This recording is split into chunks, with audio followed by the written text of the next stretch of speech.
أعوذ بالله من الشيطان الرجيم بسم الله الرحمن الرحيم يا بني آدم قد أنزلنا عليكم لباسا يواري سوآتكم وريشا ولباس التقوى ذلك خير ذلك من آيات الله لعلهم يذكرون يا بني آدم لا يفتننكم الشيطان كما أخرج أبويكم من الجنة ينزع عنهما لباسهما ليريهما سوآتهما إنه يراكم هو وقبيله من حيث لا ترونهم إنا جعلنا الشياطين أولياء للذين لا يؤمنون وإذا فعلوا فاحشة قالوا وجدنا عليها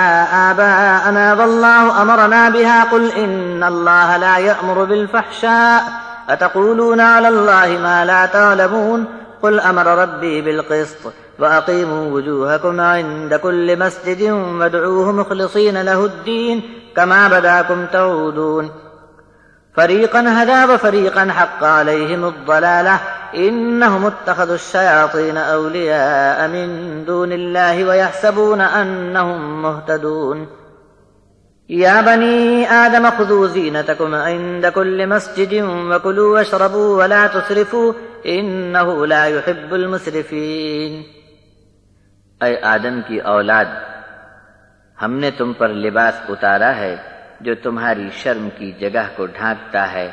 اور کپڑوں میں زینت اور رونق بھی ہے، اور سب سے بہتر پوشاک پرہیزگاری کا لباس ہے۔ یہ اللہ کی نشانیوں میں سے ہے تاکہ یہ لوگ اسے یاد رکھیں۔ اے آدم کی اولاد، شیطان کہیں تم کو بہکا نہ دے، جیسا تمہارے ماں باپ کو جنت سے نکلوایا اور ایک دوسرے کے سامنے ان کا لباس اتروا دیا، وہ اور اس کا پورا قبیلہ ایسی جگہ سے تمہاری طاق میں ہے کہ اس کے داؤ گھات کو تم دیکھ نہیں پا رہے ہو۔ جو لوگ ایمان نہیں رکھتے ہم ان کو شیطان کی دوستی میں پڑا چھوڑ دیتے ہیں۔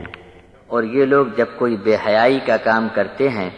تو کہتے ہیں کہ ہم نے اپنے باپ دادوں کو اسی طرح پایا ہے اور اللہ نے ہم کو یہ حکم دیا ہے۔ آپ کہہ دو کہ بے حیائی کا حکم اللہ تو ہرگز نہیں دیتا، کیوں جھوٹ بولتے ہو اللہ پر جبکہ تم کو اس کا کچھ بھی علم نہیں۔ کہہ دو کہ میرا رب صرف ٹھیک بات کا حکم دیتا ہے، اور ہر سجدے کے وقت اپنے چہرے سیدھے رکھو اور صرف اسی سے دعا کرو، خالص دین اسی کا قبول رکھو، جیسے تم کو اس نے پہلی بار بنایا ہے تم پھر دوسری بار بھی بنو گے۔ ایک گروہ تو راہ پا گیا اور ایک گروہ پر گمراہی ثابت ہو گئی۔ یقیناً انہوں نے اللہ کو چھوڑ کر شیطانوں کو اپنا اولیاء بنا لیا،